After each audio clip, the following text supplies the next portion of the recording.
We've been able to accomplish a lot. I restored integrity to this office. I've been a tough fiscal watchdog, saving nearly $700 million for taxpayers.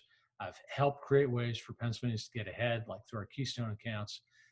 But all of this work is never done. I mean, the job of restoring integrity and opening the books to transparency is not one you can say, check it off the list.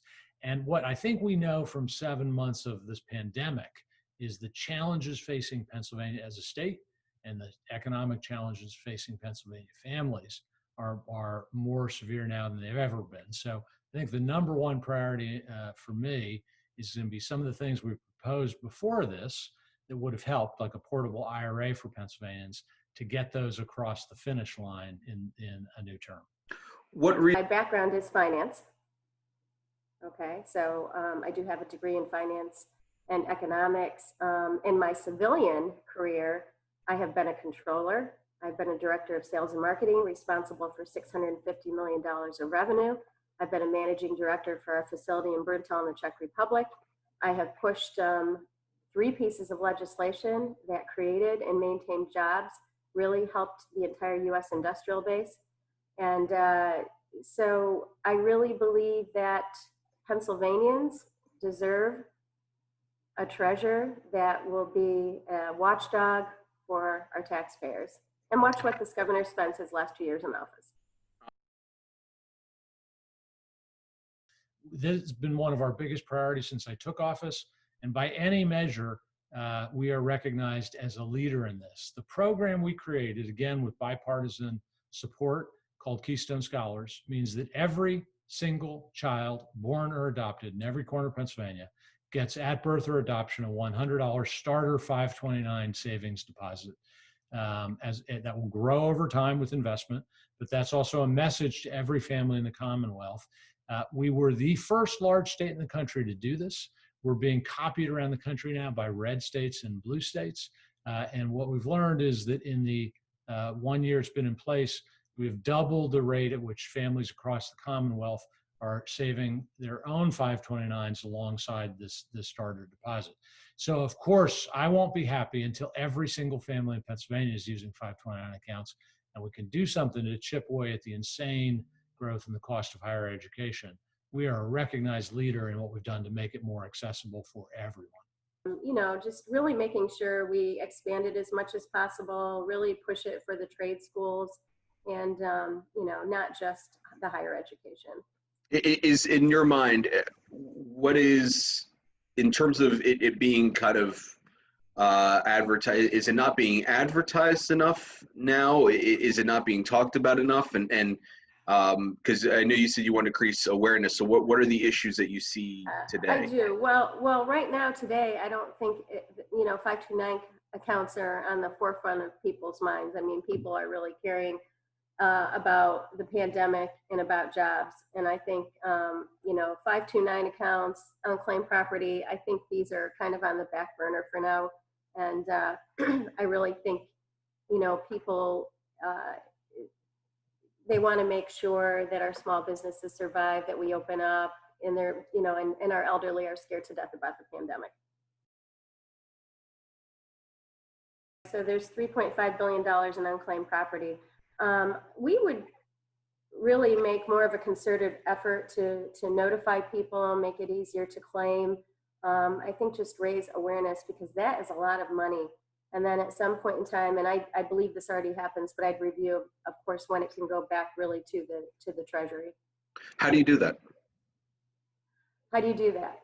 What do you mean? How do you increase awareness? How do you get the word out more? How do you get this unclaimed property to people? Right. So, some of my ideas would require some legislation, but I'm wondering, when you're doing your tax returns, your state tax return, if you hit something that says, if I have unclaimed property, credit it to me, things like that, just things to make it easier to really make people be able to access it easier. Yeah, so we've, on my term, we've achieved some historic records in the amount of property that we've given back. The way we improve is we continue to try to get better in finding new ways of communicating with people as folks migrate from I guess it's been 15 years ago, 3 networks and 1 newspaper to the multiplicity of ways we have today. One of the things we've done is, our department's Twitter account has been noticed nationally around the world because that's how a lot of folks, particularly younger folks, are getting their information. And we've gotten the word out on unclaimed property to families that way. The one other initiative I'm really proud of, you have covered the work we've done, not in the checks we return, but in the physical property that we continue to be consider to be particularly precious, and that's the military medals in our custody. We now have a broad coalition of nonprofits we work with and have returned hundreds of military medals that have been gathering dust, getting them back in the hands of the people who earned them or the families that love them. Each one is a story of service and sacrifice and is really, truly precious. I will also say the average, never miss a chance, 1 in 10 Pennsylvanians has unclaimed property. You go on our website, look for your own name, look for family and friends. The average unclaimed property amount was $1,500 in a recent year. So especially in times when families are hurting, a lot of people have been furloughed or lost their jobs. It can make a real difference for families, and it has. The PERG report in 2018, each couple of years they do a report on a slightly different topic. They looked at the state's transparency, not at Treasury's transparency. And it's absolutely true that, the state, the Commonwealth, should do a better job on any number of things.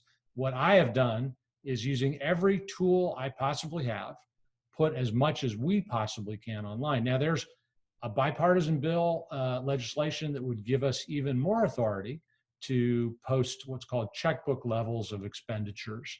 That bill hasn't advanced. I certainly hope it does. My attitude as treasurer is, you legislature, give me any tool you want, because I've shown, and you'll hear this from Republicans and Democrats alike, I've shown that we are the gold standard when it comes to transparency. As to the governor and the legislature, I hope they follow my lead on things, but they don't always. The other point I should make here is the PERG reports look at different things every time they do a new one. There was a more recent one where they looked at so-called economic development grants, which are grants made through DCE, on which we at Treasury, we don't have information. Again, I will issue an open standing invitation to the legislature. You give us access to the information, we will absolutely put it up there, and we will make sure that Pennsylvania can earn better grades. The Treasurer's Office received a C in 2018 and a D- in 2019. And basically, when you get on the portal, you have to be online to look at it. You don't see all of the contracts. There's a lot of information that's not there, and it's difficult to navigate. So, the first thing I would really do would be just to go in and see what works, what doesn't work, and, just really get that information out there, because money spent in Harrisburg belongs to taxpayers, not to bureaucrats and politicians. Party politics shouldn't play a role in Treasurer at all. I look at this position as just being an advocate for all Pennsylvanians, and that you use your position, whether it's the bully pulpit or reviewing legislation to see how it affects the financial health of the Commonwealth, just to make sure that we're really looking out, for, Pennsylvanians and taxpayers. And I believe that it should not be political, and that's why I think we need checks and balances. What do you think? Actually, I think, party politics matter in kind of, what our broad priorities are. I think this is a position that is largely about watching over Pennsylvania's money, standing up when people are trying to pick our pockets or do harm to Pennsylvania, and finding ways to try to help Pennsylvanians get ahead. You can do that from either party. I think, forget about what your label is, forget about what my label is. I think I have done an especially good job of that. I think I made 3 broad promises when I ran about integrity. And on hour 1 of day 1 of my job, I banned middlemen. I instituted a conflict of interest policy. I appointed the first ever chief integrity officer. I do not take a state pension. I do not take a state car. I've given back my pay raise the automatic pay raise every year to charity. I will keep working on integrity. I said I'd be a tough watchdog. I've saved hundreds of millions of dollars, and I said I'd help Pennsylvanians get ahead. I have done that. Doesn't matter what my label is or yours. I've done a good job for you. No, I'm not. Unfortunately, I'm concerned about, with the ballot boxes and, they're unsecured. I think we're ripe for some fraud and cheating. Any So I'm concerned. any particular reason why you feel that way? Yes, basically, allowing the votes to be counted for 3 days afterwards, and if you can't read the postmark, assume it was postmarked. I mean, are we checking the signatures? These pop-up, ballot boxes. Who's watching them? How do we know that they're not going to be stuffed? Are we verifying signatures? Yeah, I think absentee ballots I'm fine with. I've used absentee ballots when I was deployed, and I think they are very safe and secure. Mail-in ballots, I don't think that we probably have enough experience with them, and we've already seen a lot of instances of some issues in our state and other states. All right. I am hopeful for the safety and security of this election. I spent 10 years at the National Constitution Center before I had anything to do with politics.